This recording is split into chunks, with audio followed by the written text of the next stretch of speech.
مولانا عبدالرحمان جامی صاحب آپ کوڑلہ شریف اپنا مقالہ پیش فرمائیں گے، اور صدارت کا جیسے میں نے عرض کر دیا ڈاکٹر ندیم اسحاق صاحب، میں جامی صاحب سے درخواست کر رہا ہوں کہ وہ اپنا مقالہ شروع کریں۔ آپ کو آواز آ رہی ہے جامی صاحب؟ جی آ رہی ہے۔ آپ کو آواز آ رہی ہے ہماری؟ جی آ رہی ہے۔ جی آ رہی ہے۔ السلام علیکم ورحمۃ اللہ وبرکاتہ۔ وعلیکم السلام ورحمۃ اللہ وبرکاتہ۔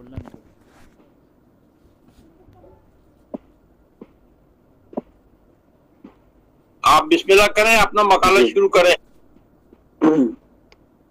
الحمد للہ وکفا وسلام علی عبادہ الذین اصطفیٰ، خصوصاً علی یا سید ولد آدم و خاتم الانبیاء وعلی کمل اتباعہ من الصدیقین والصالحین والشہداء، اما بعد فاعوذ باللہ من الشیطان الرجیم،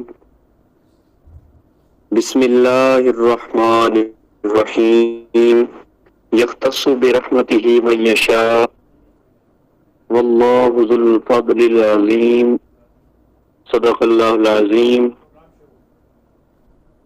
اللہم صلی علی محمد وعلی آل محمد مبارک وسلم وصلوا علیہ۔ معزز حاضرین، السلام علیکم ورحمۃ اللہ وبرکاتہ۔ الحمدللہ یہ اس فقیر کی خوش قسمتی ہے کہ اللہ خالق کائنات نے ہمیں یہ نسبتیں عطا کی اور ان نسبتوں کا فیض بھی عطا فرمایا۔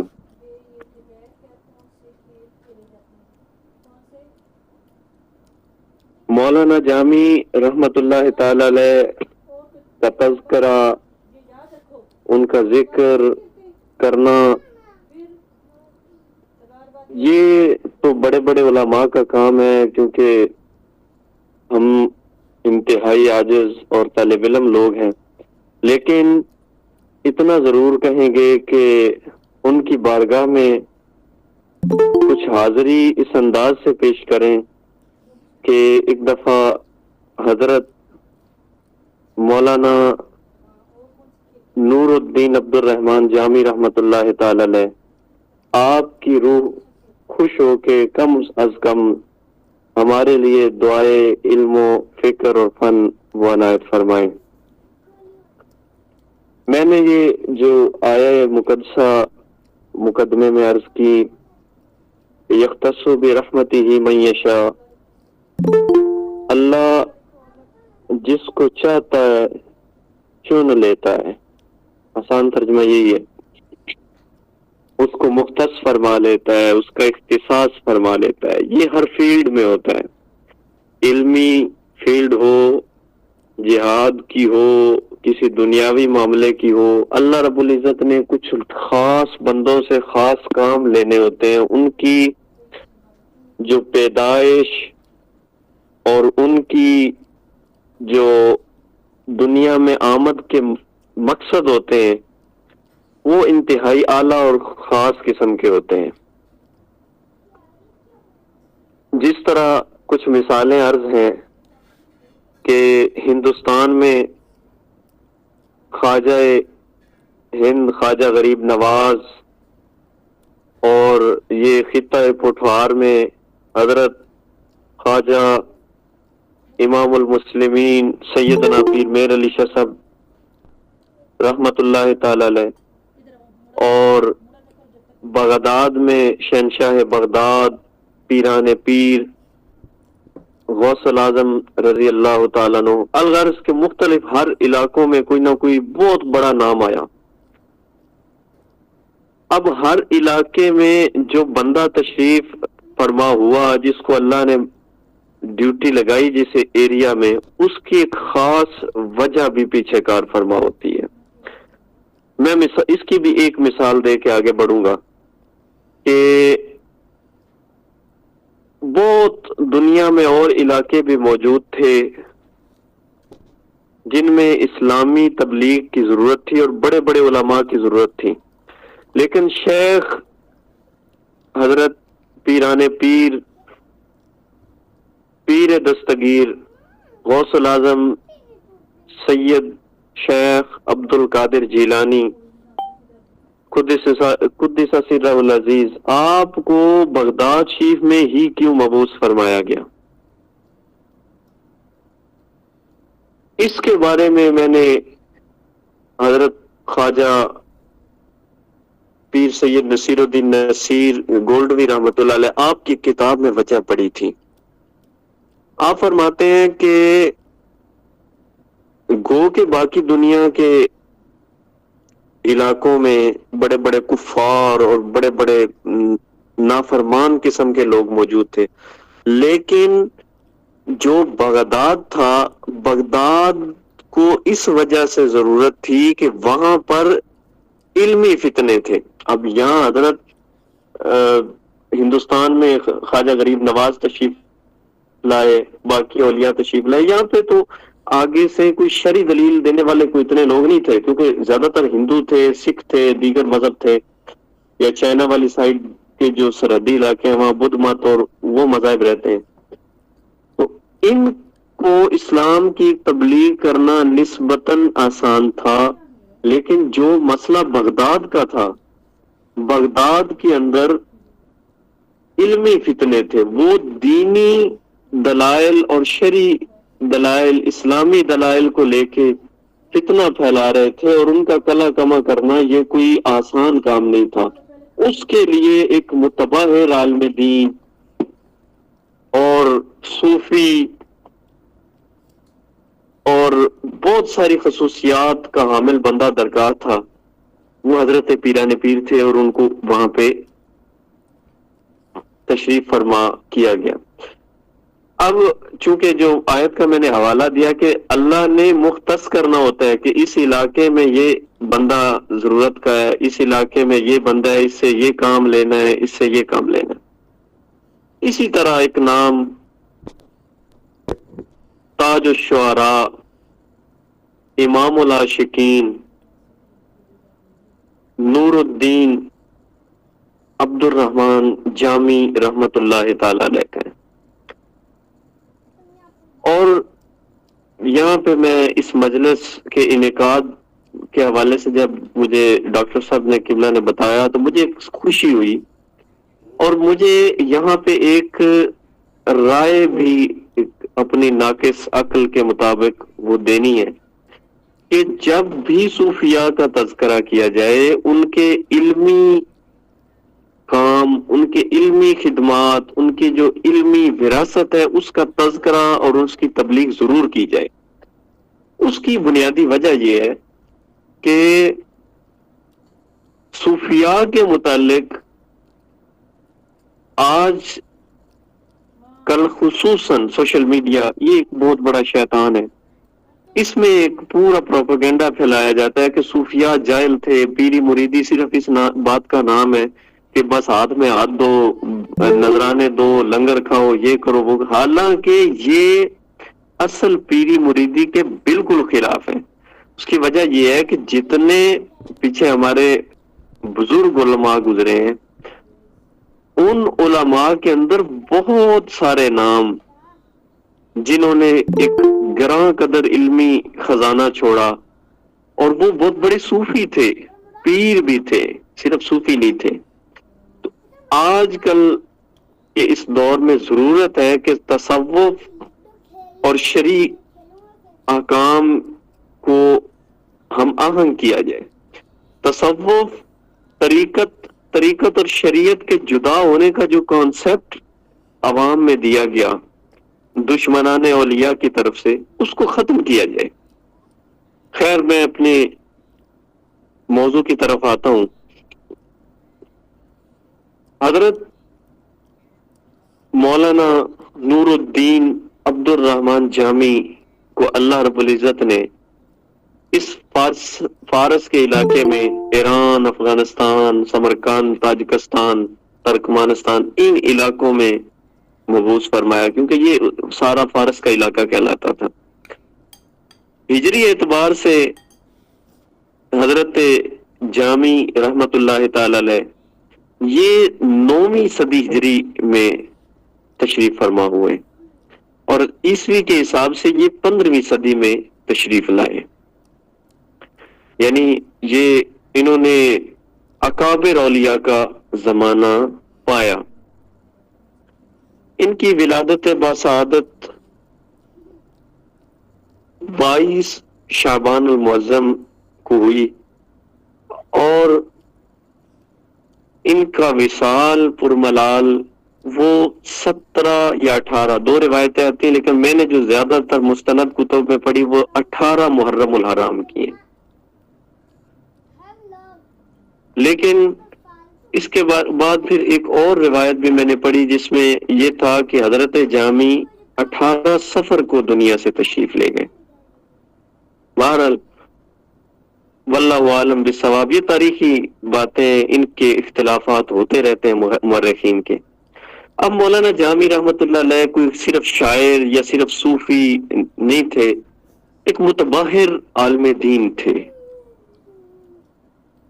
مولانا جامی رحمت اللہ تعالی علیہ پورا خاندان یہ ایک علمی خاندان تھا. آپ کے صاحبزادے، آپ کے بہنوئی جو تھے، آپ کے دادا، یہ سارے بہت بڑے عالم دین تھے. اور آپ کے دادا جان رحمت اللہ علیہ ان کی جو شادی ہوئی تھی وہ امام محمد جو ہمارے فقہ کے بہت بڑے امام ہیں فقہ حنفیہ کے، اور موتا امام محمد آج تک ان کی کتاب وہ شامل نصاب ہے، ان کی اولاد سے کچھ لوگ یہاں آباد تھے. تو مولانا عبد الرحمن جامی رحمت اللہ علیہ کے جو دادا جان ہیں ان کی شادی جو تھی وہ امام محمد کے گھرانے میں ہوئی تھی. تو اس طرح بھی یہ ایک ان کا سلسلہ جو تھا وہ بہت زیادہ علمی تھا اور خالص علمی تھا.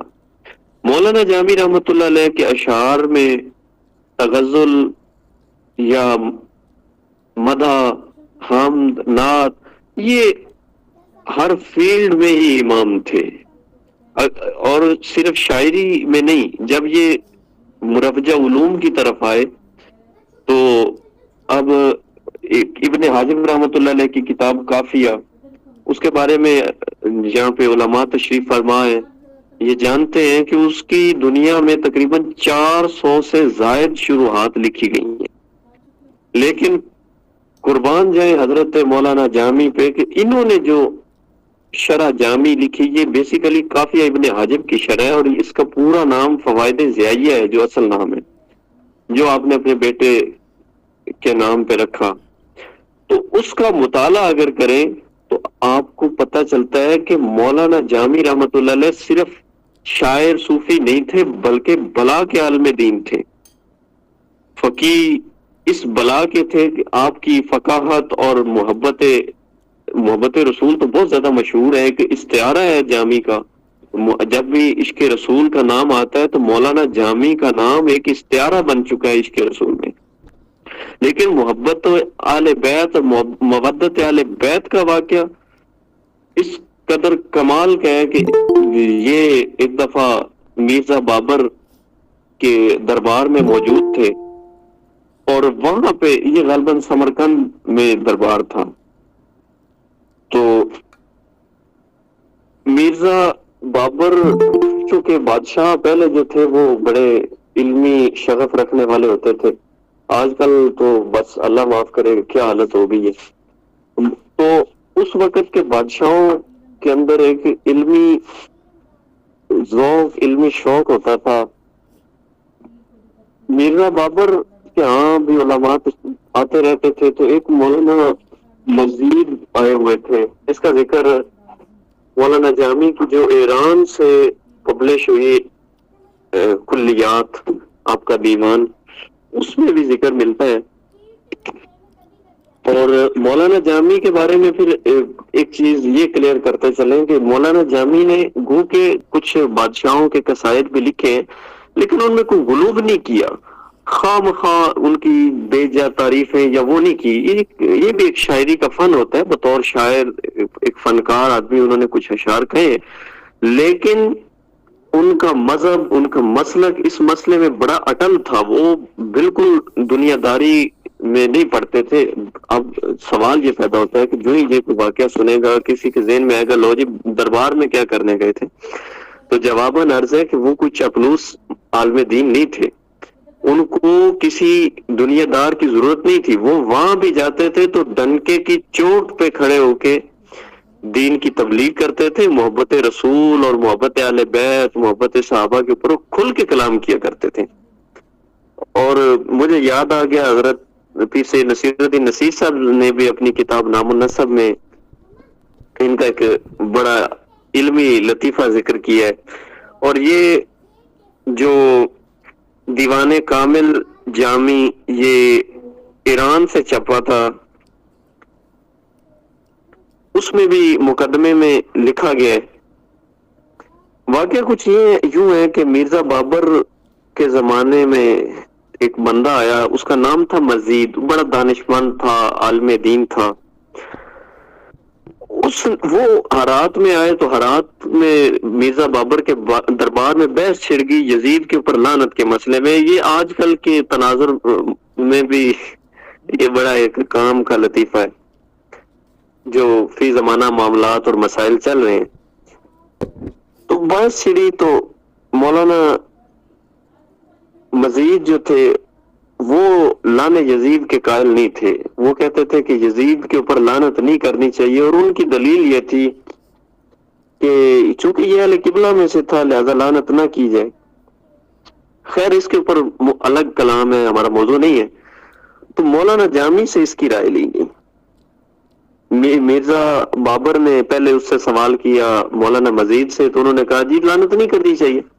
جب یہی سوال مرزا بابر نے مولانا جامی رحمت اللہ علیہ سے کیا تو مولانا جامی رحمت اللہ تعالی علیہ آپ نے بڑا بے ساختہ اور نڈر انداز میں جواب دیا. اور آپ کا یہ فارسی جملہ بڑا مشہور ہے. آپ فرماتے ہیں کہ جب اس نے کہا نا کہ شما چمی گوئی, کہ جامی آپ اس کے بارے میں کیا کہتے ہیں, یہ مرزا بابر کا سوال تھا. تو گفتن مولانا جامی بولے کہ مامی گوئم, میں اس کے بارے میں یہ رائے رکھتا ہوں, یہ میرا موقف ہے کہ صد لعنت بر یزید و صد دیگر بر مزید, کہ 100,000 یعنی 1,00,000 لعنت ہو یزید پہ و صد بر مزید, اور اس کے اوپر 100 اور لعنتیں ہوں. اب یہ یہاں پہ ایک بڑا علمی نقطہ ہے. مولانا جامی کا وہ علمی ذوق اور لفظوں کا رکھ رکھاؤ دیکھیں کہ مزید مولوی صاحب کا نام بھی تھا جو دانشور وہاں تشریف لائے ہوئے تھے, اور مزید کا معنی زیادہ بھی ہوتا ہے, ایکسٹرا. تو یہاں پہ یہ دو طرح مولانا جامی جواب دے گئے کہ 1,00,000 لعنت ہو یزید پہ اور 100 اس کے اوپر مزید لعنتیں ہوں. اور ساتھ ہی کہا کہ جو مولوی صاحب یہ موقف رکھتے ہیں کہ یزید پہ لعنت نہیں کرنی چاہیے 100 اس کے اوپر بھی ہوں, چونکہ مولانا کا نام بھی مزید تھا. یہ مولانا جامی کا عشق رسول کے بعد عشق اہل بیت, یہ ایک بڑا مستند اور بڑا اس کے اوپر شاید ہے وہ کلام آپ کا کہ علی شاہ مرداں امامن کبیرہ کے بعد نبی شد بشیرن نذیرہ تو ہست روشن مہو مہر و کوکب علی درد عالم سراجم منیرہ. یہ آپ کا کلام, اور اس کے علاوہ آپ نے جو مولا علی کی شان میں کلام کا دیگر اہل بیت کی شان میں, وہ اس بات کے اوپر شاید ناطق ہیں کہ مولانا جامی جتنے بڑے عاشق رسول تھے اسی طرح عاشق اہل بیت اور محب اہل بیت بھی تھے. اور یہ بات ماننے کی نہیں ہے کہ ایک بندہ عشق رسول کا دعویٰ کرے اور اس میں محبت اہل بیت نہ ہو. اور یہ بھی بات غلط ہے, یہ بھی ہمارے ائمہ ہمارے شیوخ کا مولانا جامی سے لے کے اب تک جتنے بھی ہمارے صوفیہ گزرے ہیں وہ یہ نہیں کہ کبھی نہیں کسی نے کہا کہ آپ اہل بیت سے محبت کریں تو کیا اس کے مقابلے میں صحابہ کرام کو آپ کوئی درجہ بندی نیچے کیوں کریں.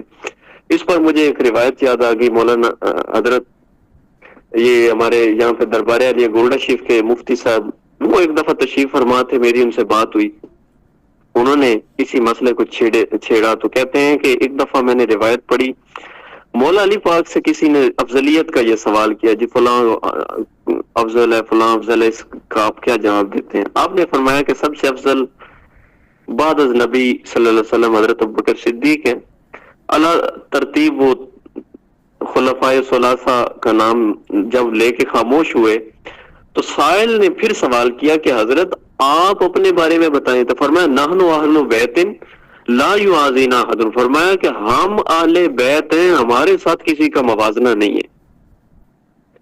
تو اہل بیت گھر والے ہیں، صحابہ کرام رضوان اللہ علیہم اجمعین یہ در والے، اب ان کو ایک دوسرے کے اوپر خواہ مخواہ قیاس کرنا یہ اہل سنت کا وتیرہ نہیں ہے۔ یہ مولانا جامی کا آج تذکرہ چھڑا تو اس میں ضروری تھا یہ بات کلیئر کرنا کہ انہوں نے ہمیں جو تعلیمات دی وہ یہ دیں کہ اہل بیت کو اہل بیت کے مقام پہ رکھ کے محبت کرے، صحابہ کرام کو صحابہ کرام رضوان اللہ علیہم اجمعین کے مقام پہ رکھیں اور ان سے محبت کریں۔ کسی صحابی کے بارے میں کیا آپ دیکھیں، رسول اللہ صلی اللہ علیہ وسلم کے ساتھ نسبت ہونے والی کسی ایسی چیز جو بالکل پھل یا کپڑا ہو، آپ اس کی توہین کریں تو وہ توہین رسالت ڈکلیئر ہوتی ہے۔ تو وہ صحابہ کہ جنہوں نے شب و روز جناب رسالت امام صلی اللہ علیہ وآلہ وسلم کی بارگاہ میں گزارے، ان کی توہین کی اجازت کیا توہین رسالت نہیں ہوگی؟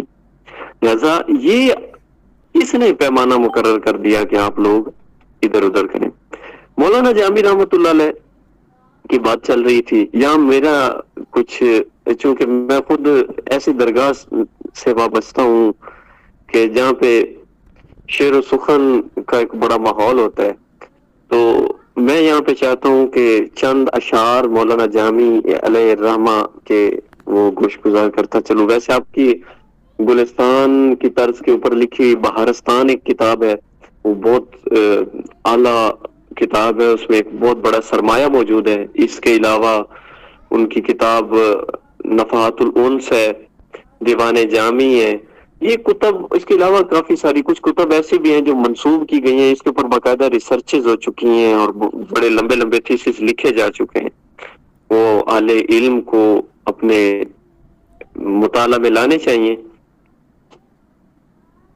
تو بات چل رہی تھی مولانا جامی کے کلام کی کہ آج کل ہم اگر اہل بیت کے حوالے سے کچھ بات کر دیں، اور یہاں پہ کچھ حضرات یہ بھی ہوں گے کہ عشق رسول کا آپ نے ذکر کیا تو ان کا کوئی واقعہ ایسا نہیں، تو بڑا مشہور واقعہ ہے روضہ رسول صلی اللہ علیہ وسلم پہ حاضری کا، چونکہ وہ بہت زیادہ شہرت کی حد تک پہنچا ہوا ہے، اس لیے میں نے کہا کہ میں ذرا کچھ روٹین سے ہٹ کے آپ کے سامنے رکھوں۔ تو مولانا جامی کا ایک کلام میرے ذہن میں جائے جس کے 4-5 اشعار میں نے پہلے پڑھے بھی، 2-4 اشعار، اس میں تھا کہ علی شاہ مرداں امامن کبیرہ۔ اب چونکہ یہاں پہ حضرات تشریف فرما ہیں، امید ہے فارسی کو سمجھنے والے ہیں، کہ وہ کہہ رہے ہیں کہ علی شاہ مرداں امامن کبیرہ، کہ علی جو مردوں کا جوانوں کے سردار ہیں، امامن کبیرہ بڑے امام ہیں۔ تو بھیا آج ہم بڑے امام کہہ دیں تو کیا مسئلہ؟ فتوے تو مولانا جامی کے اوپر ایسے شیعہ ہونے کے لگے ہوئے ہیں، ان کے پورے خاندان کے اوپر۔ ملا حسین وائس کاشفی رحمۃ اللہ علیہ، یہ آپ کے ہم زلف تھے جنہوں نے تفسیر حسینی لکھی، ان کے اوپر بھی یہی کام ہوا۔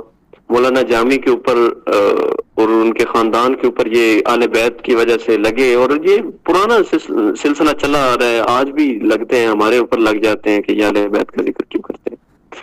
اس میں وہ باقاعدہ کہتے ہیں کہ بعد از نبی شد بشیرن نذیرہ زتو نیست پوشیدہ احوال جامی، یہ مولانا جامی کا مقطع ہے اس کلام کا۔ مولا علی کی بارگاہ میں عرض کرتے ہیں کہ زتو نیست پوشیدہ احوال جامی، کے حضرت آپ کے سامنے میرے حال بڑے عیاں ہیں، پوشیدہ تو نہیں ہے، آپ ہمارے اوپر رحم کریں۔ تو اس یہاں سے بھی ایک عقیدہ ملا کہ ہم مولانا جامی کے طرز پہ چلتے ہوئے اگر بزرگوں کی بارگاہ میں اگر عرض گناہ ہوں کہ آپ ہمارے لیے یہ دعا کر دیں، یہ دعا کر دیں، تو یہ بھی کوئی خلاف شرع بات نہیں ہے۔ ان کی مشہور نعت تنم فرسود جہاں پارا ز ہجراں یا رسول اللہ، دلم پج مردہ آوارا ز اسیاں یا رسول اللہ، یا رسول اللہ آپ کی جدائی میں میرا جسم بیکار بے جان اور ٹوٹ چکا ہے، پارا پارا ہو چکا ہے، ٹکڑے ٹکڑے ہو چکا ہے. آگے کہتے ہیں دلم پج مردہ آوارہ سے اسیاں یا رسول اللہ حضور گناہوں کی وجہ سے میرا دل وہ پج مردہ ہو چکا ہے. پج مردہ کا معنی ہوتا ہے نیم مردہ، میرا دل نیم مردہ حالت میں آ پہنچا. تو آگے چسوئے من گزر آری منے مسکین زنا داری، کہ یا رسول اللہ صلی اللہ علیہ وسلم اگر کبھی آپ میری جانب نظر التفات فرمائیں، میری طرف اپنا قدم رنجا فرمائیں، تو میں غریب اور ناتواں کہاں اور کہاں آپ کا وہ پھیرا جو آپ ہماری طرف قدم رنجا فرمائیں. فدائے نقش نالینت کنم جاں یا رسول اللہ، کہ یا رسول اللہ میں آپ کے نالین مبارک کے نشانات کے اوپر اپنی جان قربان کر دوں. یہاں پہ مرتبہ اور محبت کا انداز دیکھیں.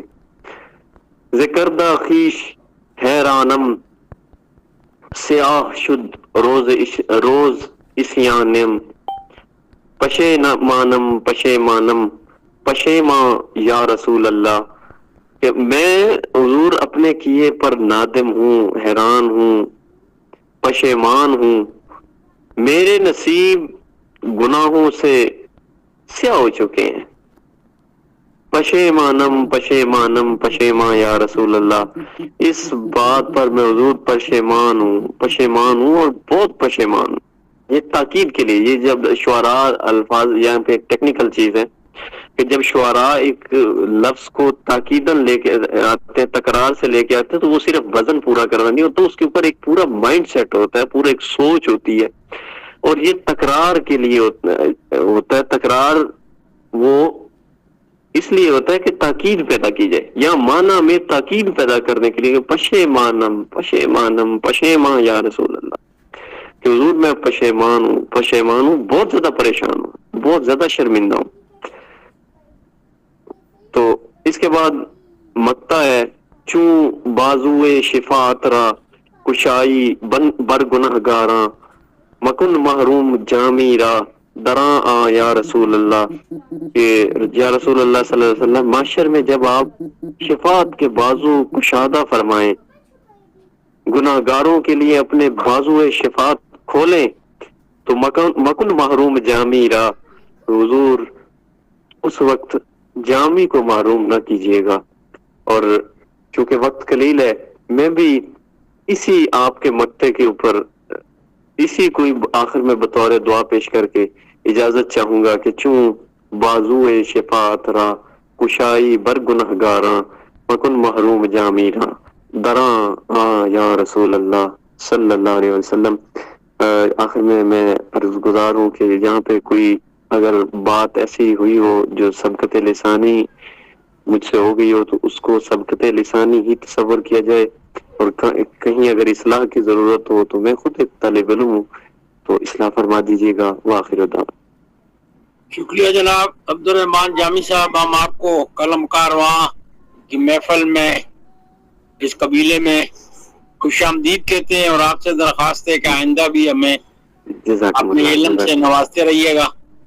اب ہم پروگرام کے شکریہ اب ہم پروگرام کے اگلے حصے کی طرف بڑھتے ہیں، اور عبد الرحمان جامی صاحب نے جو مقالہ پڑھا، گفتگو فرمائی، اس پہ جن صاحبان نے تبصرہ فرمانا ہے، عبد الرحمان جامی صاحب سے کوئی سوال پوچھنا ہے تو ہاتھ کے نشان بنائیں تاکہ میں آپ کو ایک ایک کر کے پکاروں.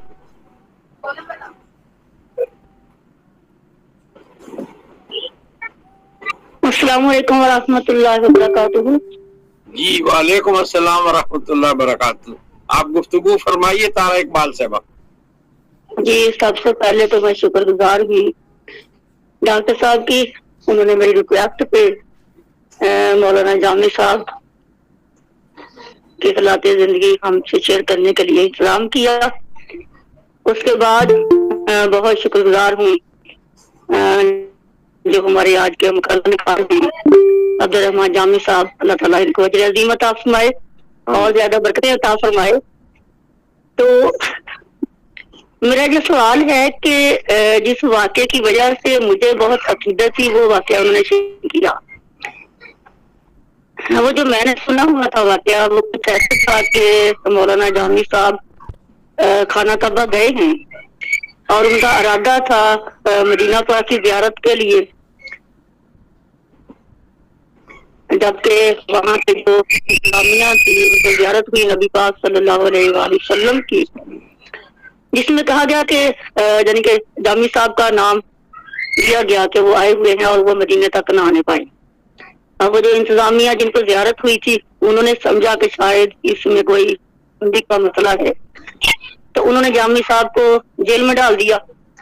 جبکہ دوسرے دن پھر زیارت ہوئی کہ جو مسئلہ یہ نہیں ہے، وہ جو کلام سنانے آئے ہوئے ہیں تو اس سلسلے میں کرنا پڑتا. اس بارے کے پیچھے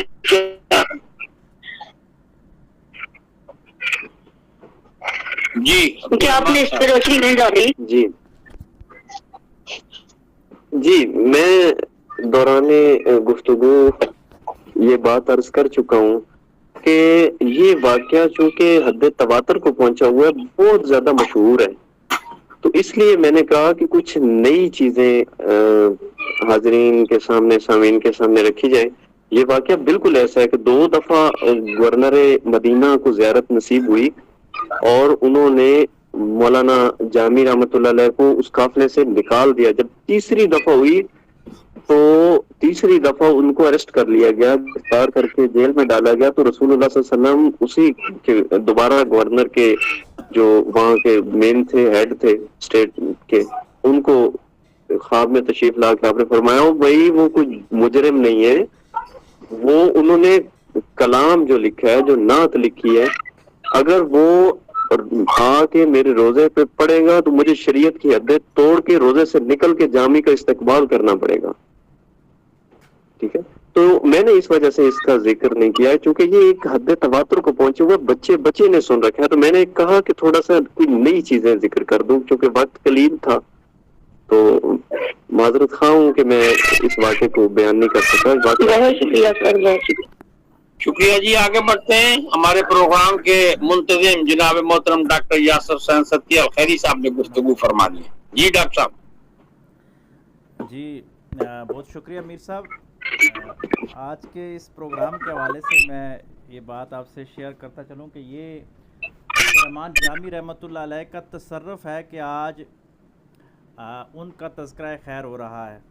یہ اگر اس کو روحانی رودات کے طور پر میں بیان کروں تو یہ یوں بنتی ہے کہ ٹوبا ڈیک سنگھ سے ہماری یہ بزرگ خاتون محترمہ طاہرہ صاحبہ بڑی بازوق اور تقریباً تسلسل کے ساتھ پروگراموں میں شرکت فرماتی ہیں. تو انہوں نے اور ڈاکٹر ساجد خاکوانی صاحب کو یہ ریکویسٹ کی مولانا عبد الرحمن جامی رحمۃ اللہ علیہ کے حوالے سے، تو انہوں نے سوچا کہ شاید یہ خود پیش کرنا چاہ رہی ہیں مقالہ. پھر یہ جب بات مجھ تک پہنچی تو پھر انہوں نے یہ بات کہی کہ آپ عبد الرحمن جامی رحمۃ اللہ علیہ کے حوالے سے اس حلقہ تصوف میں ضرور گفتگو رکھوائیے.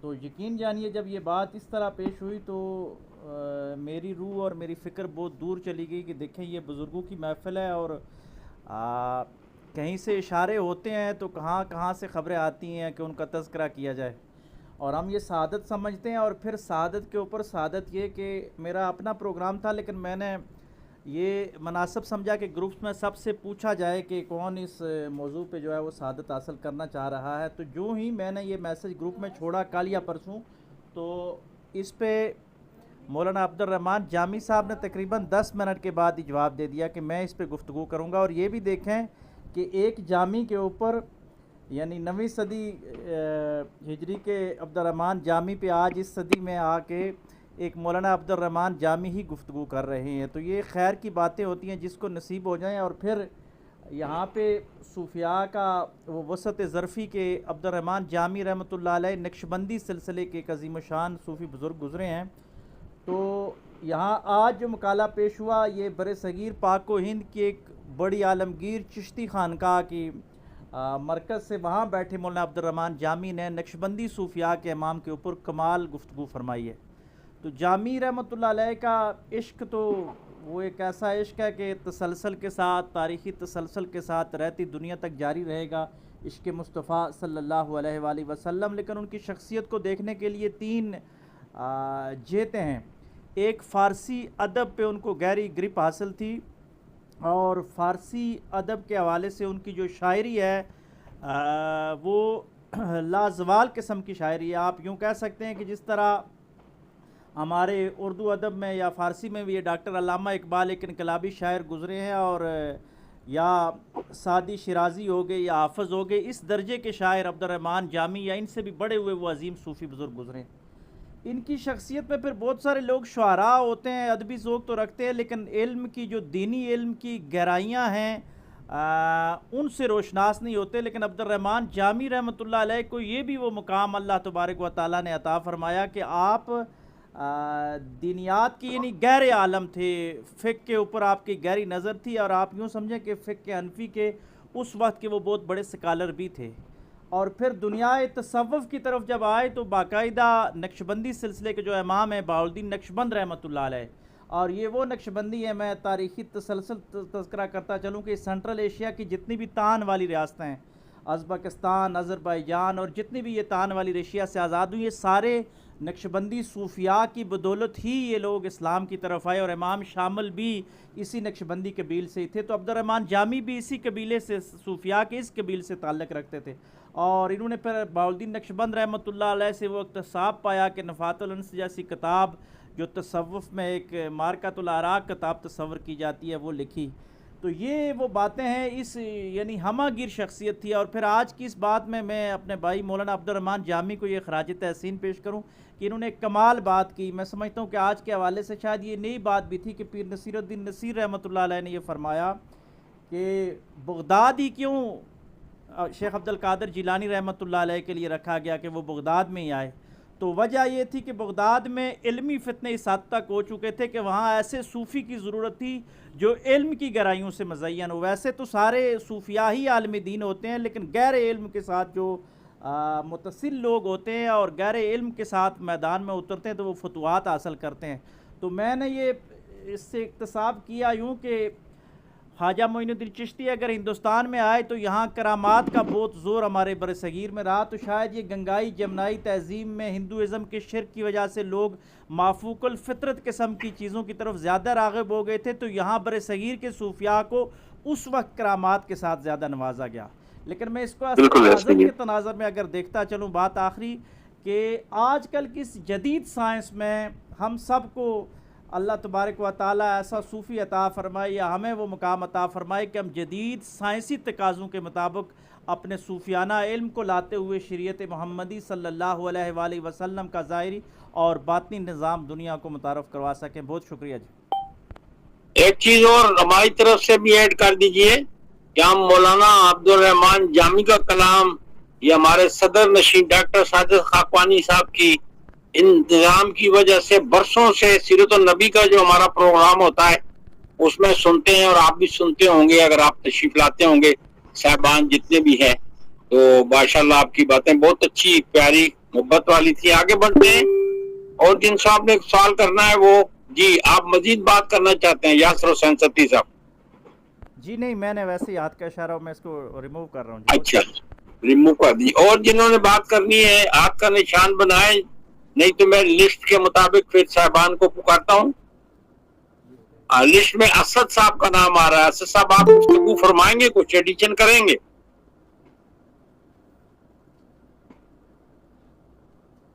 آگے نام آ رہا ہے عبداللہ صاحب کا۔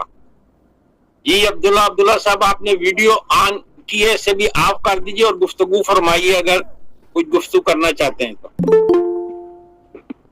آپ تک آواز پہنچی سر میری؟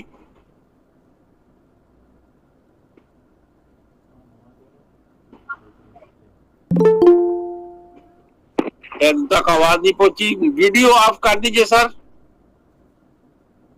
آگے بڑھتے ہیں، ایوب خان صاحب سے درخواست ہے وہ چاہے گفتگو فرمائیں۔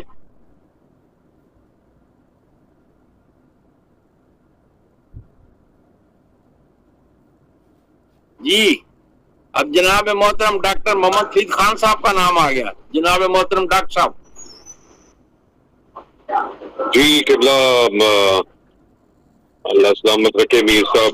بس ابھی پہنچا تھا پیریڈ سے, معذرت, بہت زیادہ معذرت, لیٹ ہو گیا پروگرام کے حوالے سے, جبکہ سنانے والا بھی جامی اور جس پہ گفتگو ہو رہی ہے وہ بھی جامی, قربان جاؤں.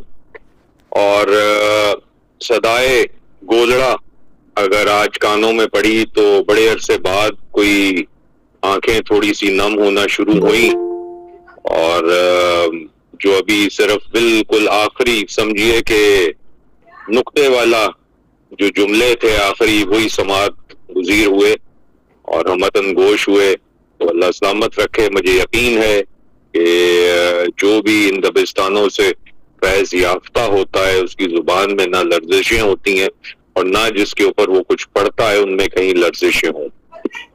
اور اللہ سلامت رکھے ان کو بھی, ستی صاحب کو بھی, کیونکہ جب گزرا بچپن ایک ایسے بزرگ کے کیا کہیں گے اس کو, گھٹنے اور ران کے اوپر گود میں قبلہ نصیر الدین نصیر گولڑی, تو پھر اس سے منسلک جو بھی ہو.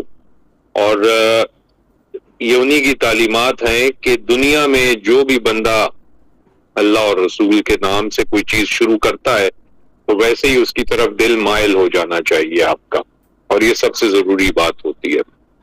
اور خوشی ہوئی کہ آج اس پروگرام کا ایک جو حصہ ہے وہ پورا کا پورا ایک وہاں کے ہی شخص نے بیان کیا. اللہ سلامت رکھے. مجھے ریکارڈنگ نصیب ہوئی تو ضرور سنوں گا. اور ماشاءاللہ جن حضرت کے بارے میں آج گفتگو ہوئی, نور الدین حضرت مولانا نور الدین عبد الرحمان جامی علیہ رحمہ. قبلہ نصیر صاحب کو علیہ رحمہ کو بہت محبت تھی, اور آپ کے عموماً جو اوقات ہوتے تھے یا حافظ شیرازی کو پڑھنا بہت محبت سے پڑھتے تھے, بہت انسیت سے پڑھتے تھے. اور قبلہ حضرت نور الدین عبد الرحمان جامی علیہ رحمہ کو بھی بڑی عقیدت اور بہت زیادہ دیکھتے تھے. بلکہ ایک دو دفعہ ذکر میں آپ کے بیانوں میں یہ بھی آیا کہ یہاں کے بھی دو تین جو آج کل کے شعرائے ماضی قریب کی بات کر لیجئے ایسے, تو ان کو وہ عموماً کہتے تھے کہ یہ اس دور کا جامی ہی ہے. اور بات ہوتی ہے کہ کس کو کیا نصیب ہوتا ہے یہ اس کی نیت پہ مبنی ہے. جس عقیدتوں سے محبتوں سے ان بزرگوں کا نام لیا جاتا ہے یہ تقاضا بھی ہے, اور جس کا ذکر رب زندہ کرے یہ تو ہم ساروں کا مصمم یقین ہے, قرآن میں ہے کہ میرا ذکر کرو میں تمہارا ذکر کروں گا. خالق وہ ہے, خلقت ہم ہیں, ہماری اوقات کیا کہ ہم ذکر کے آداب بھی بجا لائیں, مگر وہ ٹوٹ پھوٹ کو اتنی قبولیت دے دیتا ہے اشرف المخلوقات کی کہ پھر وہ تا قیامت ان جگہوں کے اوپر محتاجی نہیں ہوتی ظاہری جانے کے بعد بھی کہ آپ کا ذکر وہاں چلتا نہ رہے. اور وہ ہم سارے ایسے اشخاص سے واقف ہیں, چاہے وہ حضرت سید عثمان علی حجویری علیہ رحمہ داتا گنج بخش لاہور ہوں, یا گولڑا شریف کا پورا خاندان ہو, اور اسی طریقے سے سیال شریف ہو, اسی طریقے سے توسا شریف ہو, چاہے وہ دہلی ہو, چاہے وہ اجمیر شریف ہو, اور یہ سلسلے چلتے رہتے ہیں.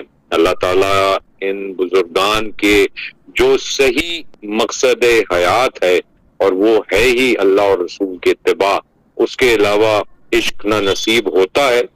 اور ہدایت کی طلب میں اتنی ٹوٹ پھوٹ ہو چکی ہوتی ہے کہ آپ جب بچے کے لیول پہ آ کے اس چاہت سے مانگتے ہیں تو پھر جو چیز نصیب ہوتی ہے اس کا کوئی ثانی آپ کا نہیں رہتا. تو اللہ پاک ہم ساروں کے دلوں میں ایک تو وہ جذبہ, وہ نیت, ہماری دعاؤں میں وہ خلوص, ہماری بے روح نمازوں میں وہ روح, ہماری بے روح جو وضو ہیں ان کے طرائق ہم ان بزرگوں جیسے ہو جائیں جنہوں نے زندگیاں اپنے ہنر سے بھی گزاری، مانگا نہیں، دین کو ذریعہ معاش نہیں بنایا، کیونکہ دین بکنے والی چیز نہیں ہے، ٹھیک ہے، اور ثابت قدم رہے، ہر کسی نے اپنا ہنر سیکھا اور درجہ کمال تک پہنچایا۔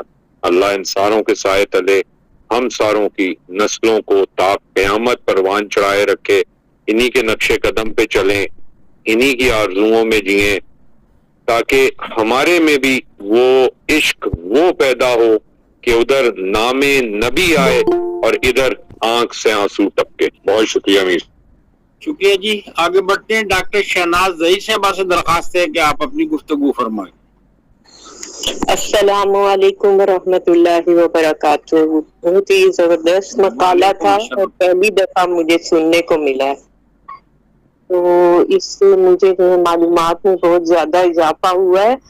یہ جو ہوتے ہیں ہماری خانقاہیں ہوتی ہیں، یہ اولیاء اللہ ہیں اور یہ بزرگ ہیں، یہ مورخ بھی ہیں، یہ مبلغ بھی ہیں، یہ داعی بھی ہیں، یہ مرشد بھی ہیں، اور ان کا یہ جو ہے ایک ادارہ ہوتا ہے، ان کا جو یہ خانقاہ ہوتی ہے پوری کی پوری، ان کا ایک ادارہ ہوتا ہے جس میں بہت سارے زائرین جو ہیں، مریدین جو ہیں، اور جتنے بھی مسافرین آتے ہیں وہ ایک قسم کے طالب علم ہوتے ہیں جو اپنی روحانی پیاس بجھانے کے لیے آتے ہیں، چاہے یہ شاہ عبداللطیف بھٹائی کا مزار ہو یا عثمان علی داتا کنج بخش علی عثمان حجویری کا جو ہے مزار ہو، یا گولڈا شریف کا ہو، نصیر الدین نصیر کا، یا امام بری ہو، یا جتنے بھی ہیں، تو یہاں جتنے بھی زائرین آتے ہیں تو وہ ایک قسم کی طلب لے کر آتے ہیں، ایک پیاس ہوتی ہے ان میں، اور روح کی پیاس جو ہے اس کی تشنگی کو بجھانے کے لیے ان کی جو بھی دنیاوی تعلیم ہوتی ہے یا جو بھی ان کا ذہنی ایک سطح ہوتی ہے اس کے مطابق وہ اس کو ایک جو ہے امن کا گہوارہ سمجھتے ہیں اور اس کو ایک جو ہے بحث راہ سمجھتے ہیں، تو وہ یہاں پر آتے ہیں اور اپنی عقیدت کا اظہار کرتے ہیں۔ تو جن میں ان لوگوں کا اسٹینڈرڈ میں نے دیکھا کہ بہت ہائی ہے اور ان کا کلام بھی عمدہ ہوتا ہے، اسی طرح سے ان کا جو ہے نا بیہیویئر بھی جو ہے ان مسافروں کے ساتھ بہت اچھا ہونا چاہیے۔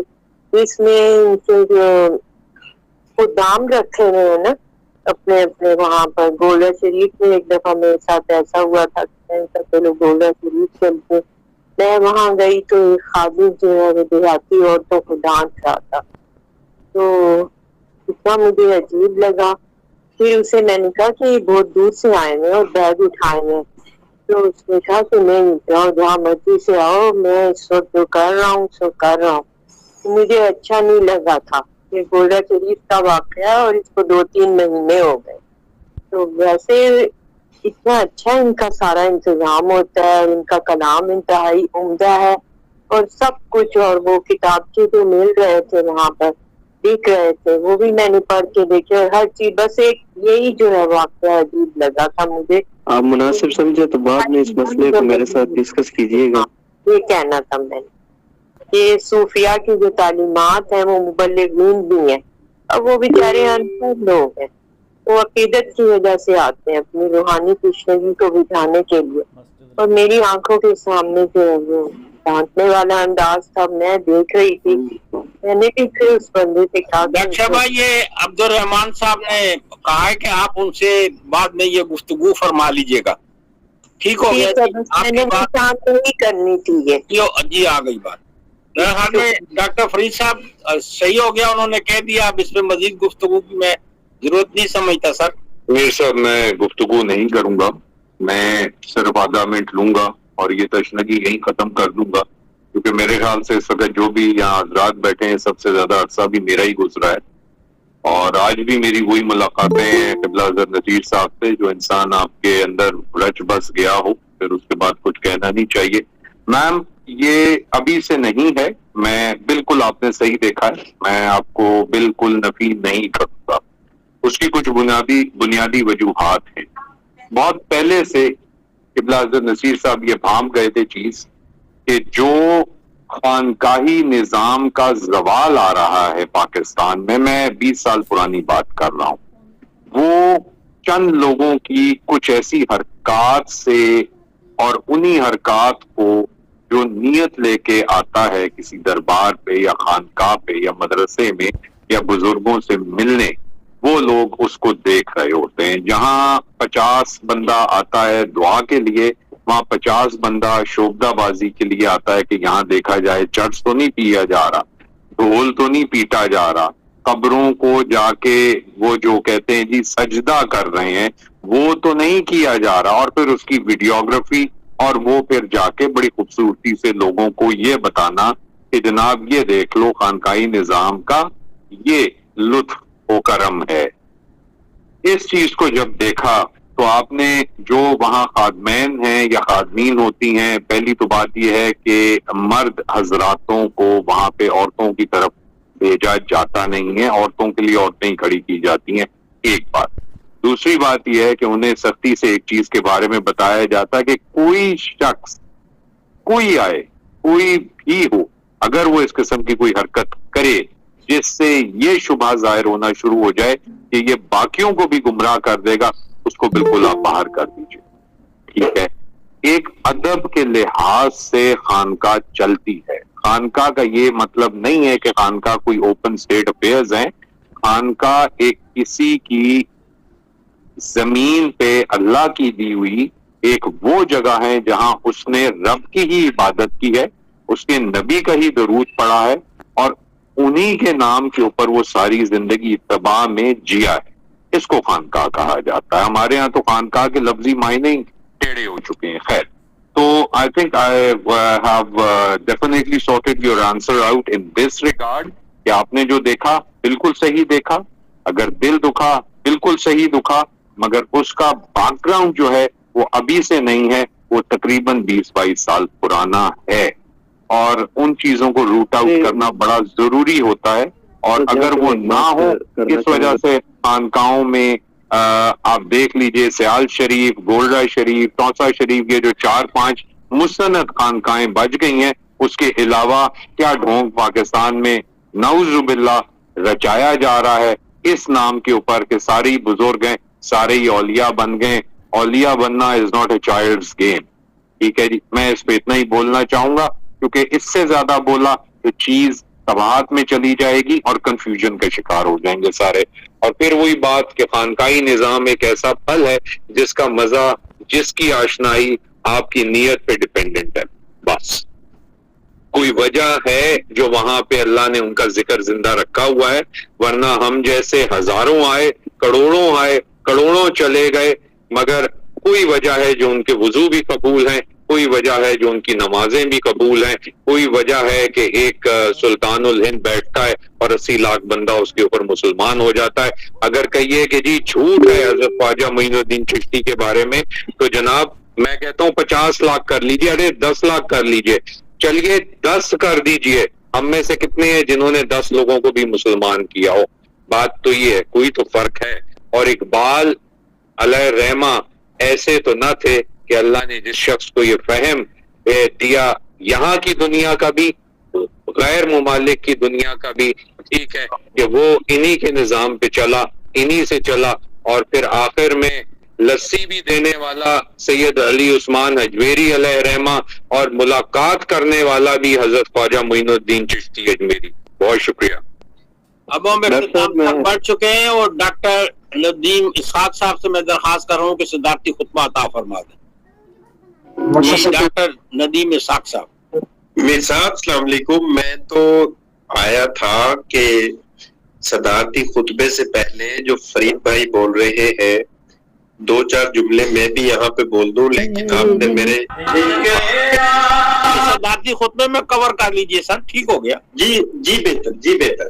جی خواجہ صاحب، امیر صاحب، یہ ماشاءاللہ میں فرید بھائی کی کنٹینیوٹی میں یہ عرض کروں گا کہ پیر میر علی شاہ صاحب کے پاس ایک شخص آیا اور اس نے آ کے التجا کی کہ میں آپ سے علیحدگی میں ایک کوشچن کرنا چاہتا ہوں.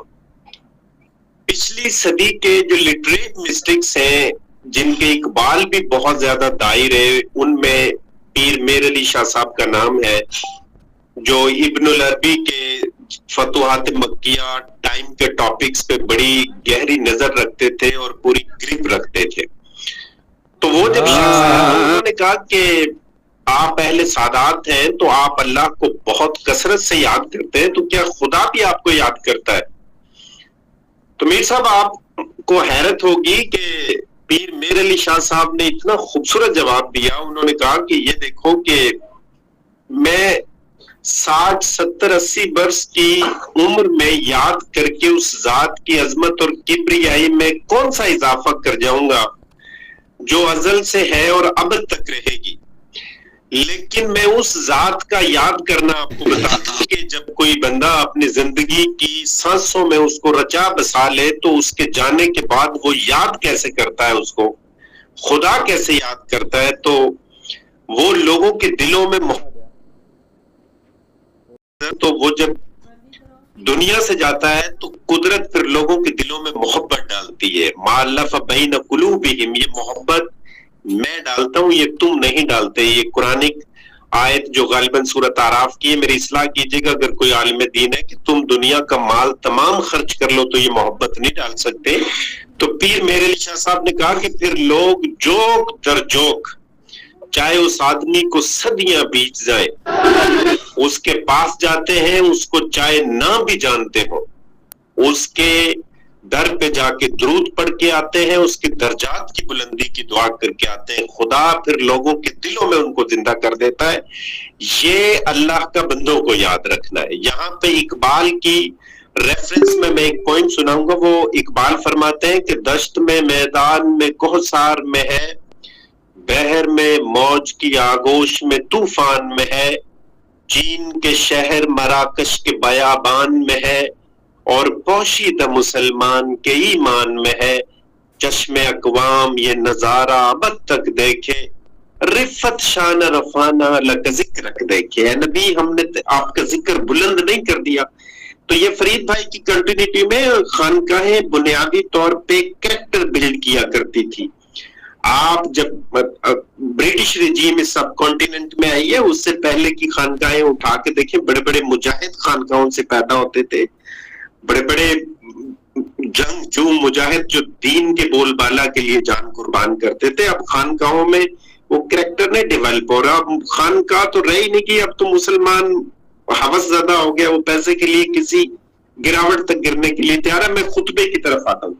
ماشاءاللہ سب سے پہلے تو پتہ نہیں یہ بائی چانس تھا یا بائی ڈیزائن تھا کہ ٹاپک بھی عبد الرحمان جامی رحمت اللہ علیہ پہ تھا, اور جو مقالہ نگار تھے وہ بھی ماشاءاللہ عبد الرحمان جامی تھے.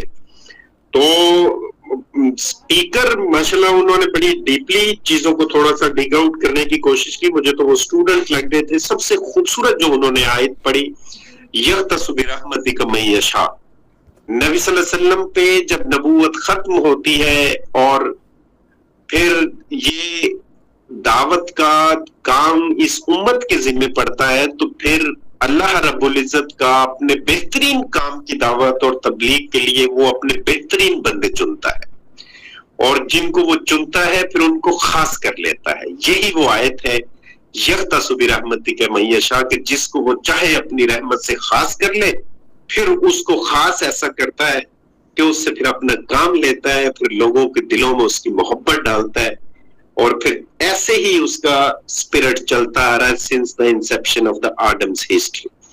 تو ماشاءاللہ اس میں انہوں نے اس آیت کا بھی ذکر کیا, اور پھر دوسرا بات اہم بات یہ ہے کہ یہ 15th سینچری کے مسٹک تھے.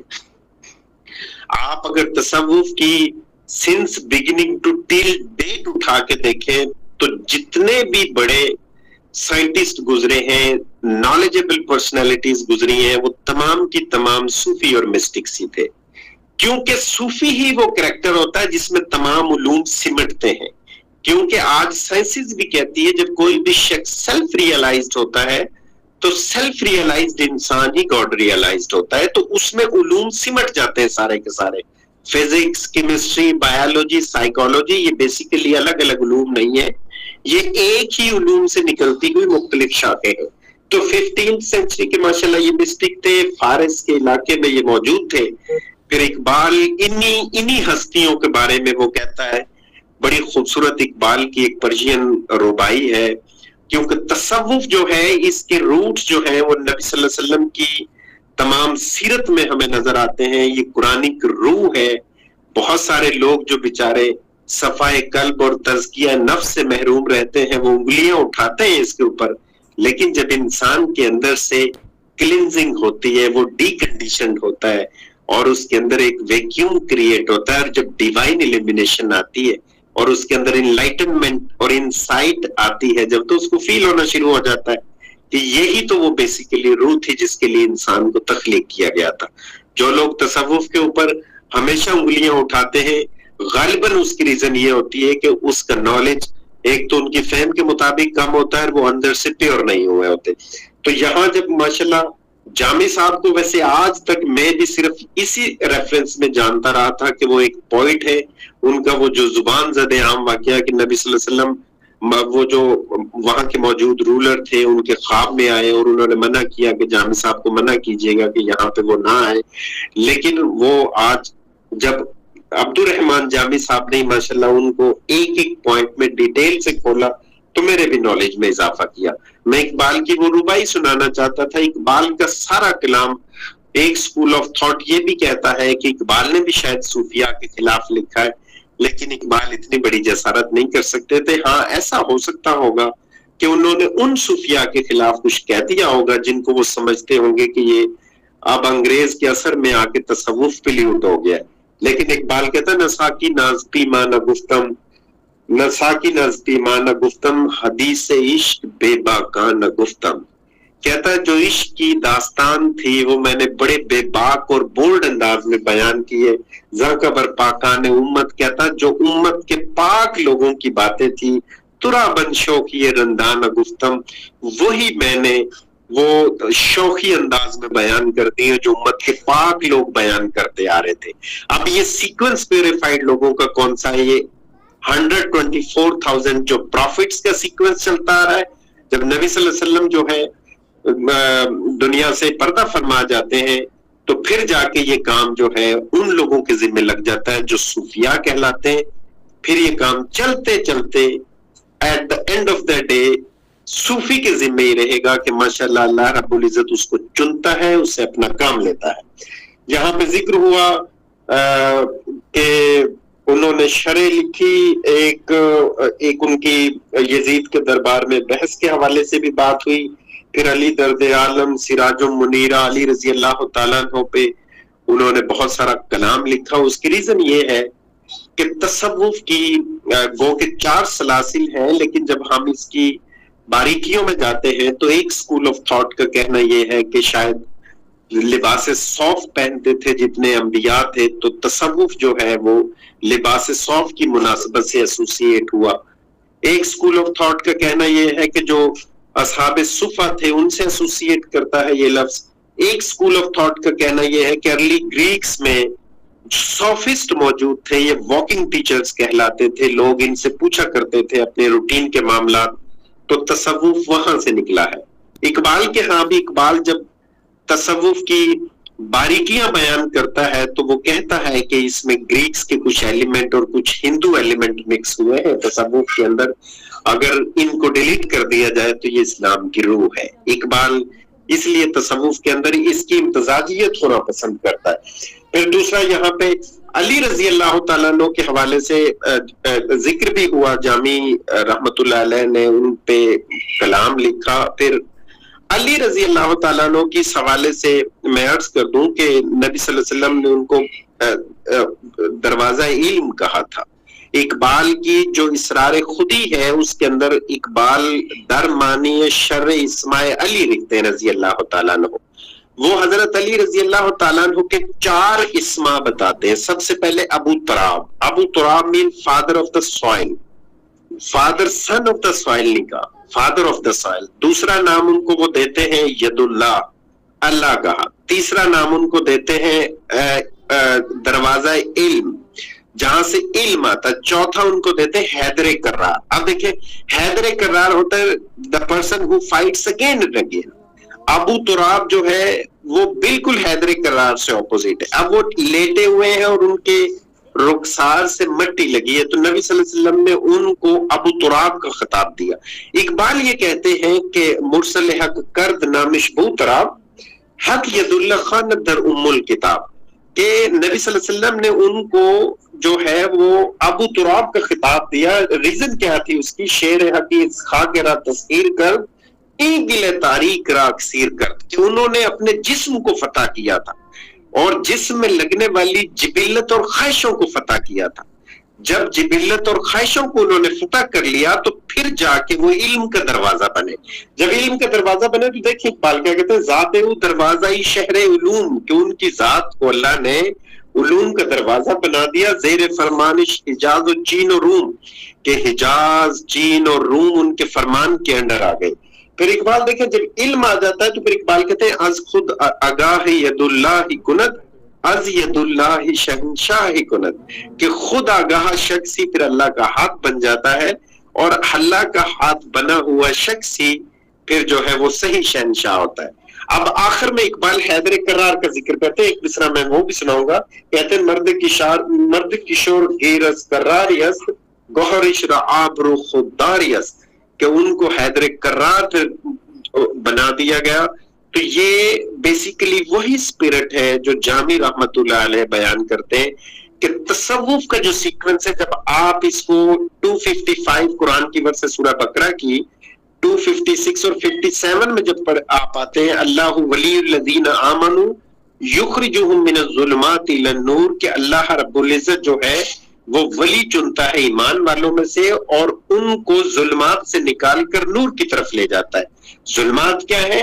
آور میٹیریل سیلف، جس میں انسٹنکٹس ہیں، ڈیزائرز ہیں، ایموشنز ہیں. اگر میں انسٹنکٹ لیول پہ زندگی گزار کے چلا جاتا ہوں، میں ظلمات کی زندگی جیتا ہوں. اگر میں ڈیزائر کی سطح پہ زندگی گزار کے چلا جاتا ہوں، یہ ظلمات ہے. جب میں اپنے ان چیزوں سے اوپر اٹھتا ہوں، میں نور کی طرف چلنا شروع ہو جاتا ہوں. ولی الذین آمنوا یخرجہم من الظلمات الی النور والذین کفروا اولیاءہم الطاغوت یخرجونہم من النور الی الظلمات، کہ جو کافروں کا ولی ہے وہ طاغوت شیطان ہے جو ان کو نور سے نکالتا ہے اور ظلمات کی طرف لے جاتا ہے.